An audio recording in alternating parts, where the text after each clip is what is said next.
और बबुआ लोग का हाल चाल है? सब बढ़िया है। बबुआ लोग आज हम लोग सीखने वाले हैं, क्या पता है ना? कल हमने बोला था क्या, हमने 8 चैप्टर पूरा क्लोज किया। फिर आज हम पढ़ने वाले हैं त्रिकोणमितीय का अनुप्रयोग। अब बबुआ जानते हो आप लोग त्रिकोणमिति में आप लोग का कौन पूरा बुढ़ापे तक आप लोग का साथ देगा बताओ? ये जो लाल बटा कक्का है ना, लाल बटा कक्का, ये जो कक्का है ना, वो आप लोगों का बुढ़ापे तक साथ देंगे। आप बोलोगे कैसे?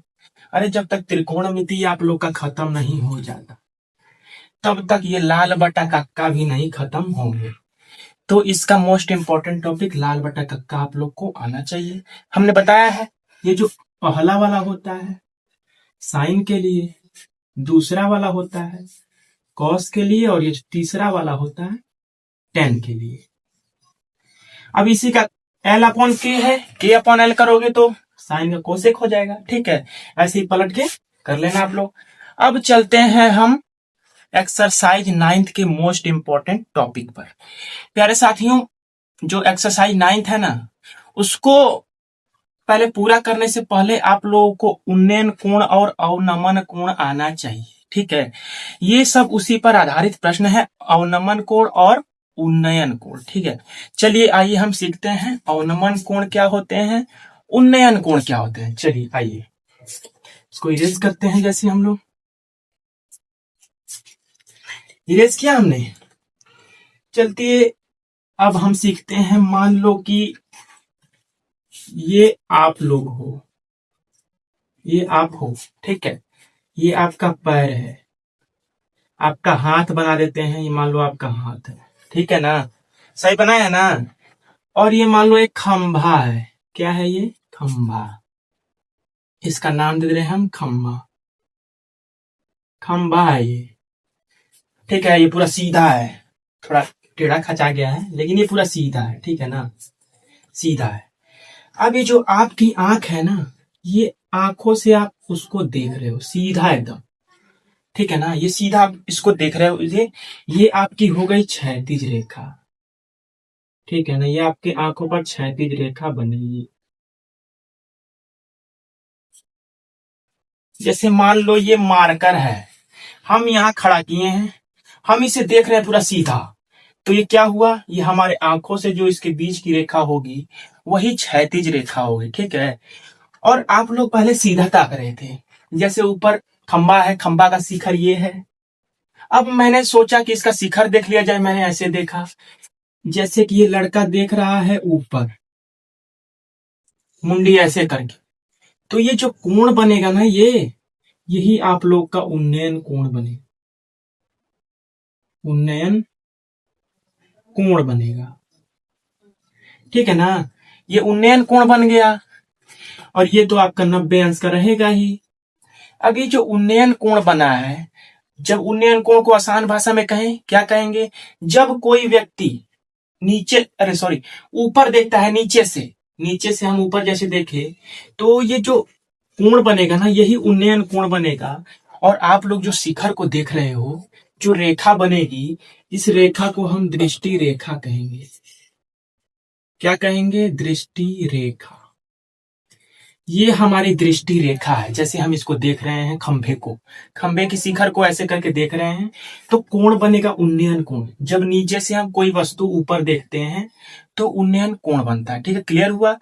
अब जैसे मान लो यहां पर मैं खड़ा हूं, आप लोग के बारे में बोल दिया, ये मान लो कि मैं खड़ा हूं, ठीक है। अब मेरी क्षैतिज रेखा क्या होगी? ये जो सीधा है ना, ये मेरी क्षैतिज रेखा होगी। क्या होगी? ये मेरी क्षैतिज रेखा होगी। अब मैंने सोचा, मैं देख रहा हूं ऊपर से खंबे के शिखर पर खड़े होकर इसको, तो ये मेरी क्षैतिज रेखा हो गई, ठीक है ना। अब मैं जैसे सीधा ताक रहा हूं, अगर मैं नीचे ताकना स्टार्ट किया, मैंने जब मैं सीधा ताक रहा था, अब मैं नीचे ताकना स्टार्ट किया, तो वो क्या बनेगा? जो कोण बनेगा ना ये वाला, ये अवनमन कोण बनेगा। क्या बनेगा? अवनमन कोण, अवनमन कोण, ठीक है।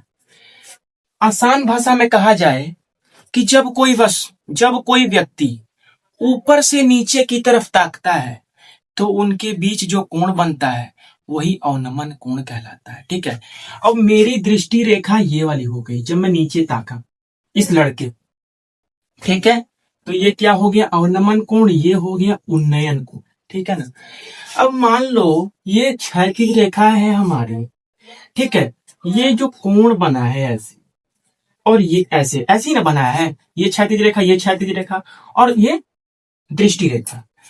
तो ये जो कोण है ये तो मान लो अवनमन कोण था, इसको हमने थीटा माना, और ये उन्नयन कोण था, इसको हमने थीटा माना।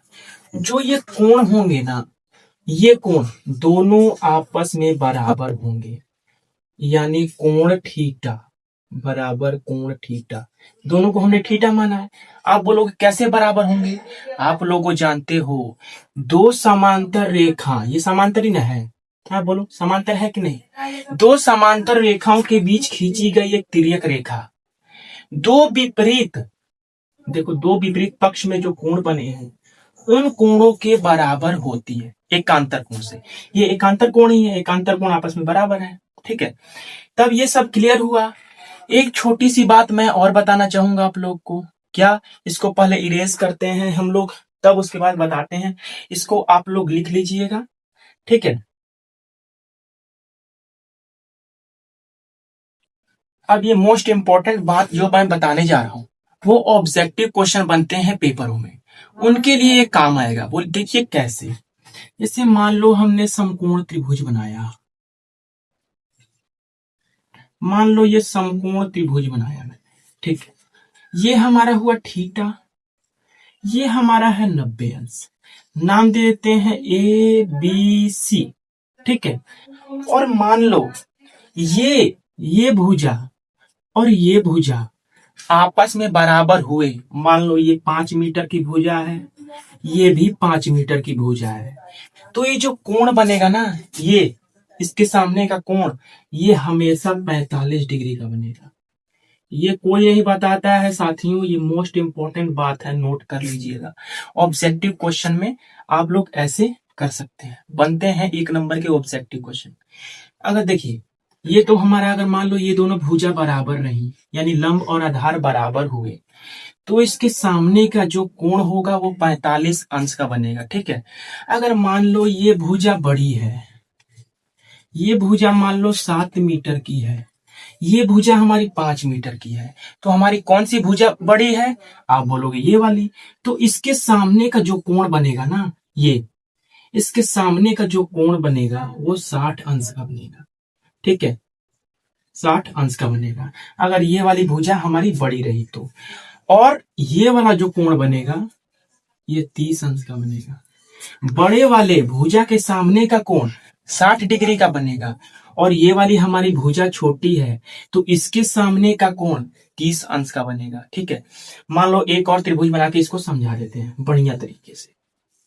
मान लो एक त्रिभुज बनाया हमने, ठीक है, ये मान लो हमने त्रिभुज बनाया, ये मान लो ए है, ये बी है, ये सी है, ये हमारा 90 अंश का है। ठीक है, मान लो इसको हमने माना 8 मीटर की ये भुजा है, ये हमारी है 5 मीटर की भुजा, तो बड़ी वाली कौन सी है, ये वाली, तो इसके सामने का जो कोण बनेगा वो 60 अंश का बनेगा, और छोटी वाली भुजा के सामने का जो कोण बनेगा वो 30 अंश का बनेगा। ठीक है, बड़ी वाली भुजा के सामने का कोण 60 अंश का बनेगा, और छोटी वाली भुजा के सामने का कोण 30 अंश का बनेगा, और जब ये दोनों भुजाएं बराबर होंगी तो ये जो थीटा बनेगा, जो कोण बनेगा वो 45 डिग्री का बनेगा, जब दोनों भुजा बराबर होंगी तब। उम्मीद करता हूं प्यारे साथियों आप लोगों को इतना कुछ समझ आया होगा। और लाल बटा कक्का जो है उसको भूलना मत, वही तुम्हारे कक्का जी हैं, वो आपके त्रिकोणमितीय जब तक खत्म नहीं हो जाता, ट्रिग्नोमेट्री आप लोगों का जब तक खत्म नहीं हो जाता तब तक वो आपके कक्का जी साथ देंगे। ठीक है, इसको आप लोग भूलना नहीं। प्यारे साथियों बस आज के लिए इतना ही हम रखते हैं, कल हम एक्सरसाइज 9.1 स्टार्ट करेंगे बिना कुछ सोचे समझे। आप लोग इस वीडियो को पूरा देख लीजिएगा क्योंकि इसमें पूरा बेसिक था। क्या था इसमें, बेसिक, ओनली बेसिक टॉपिक था इसमें। कल हम बिना कुछ सोचे समझे एक्सरसाइज 9.1 के क्वेश्चन करना स्टार्ट करेंगे। प्यारे साथियों, उम्मीद करता हूं आज की क्लास ये आप लोगों को बेस्ट लगी होगी। तो वीडियो को लाइक जरूर कीजिएगा और दोस्तों के साथ अपने जरूर शेयर कीजिएगा। और मेरे चैनल पर नए हैं तो मेरे चैनल को सब्सक्राइब जरूर कीजिएगा। जय हिंद, जय भारत, नमस्कार।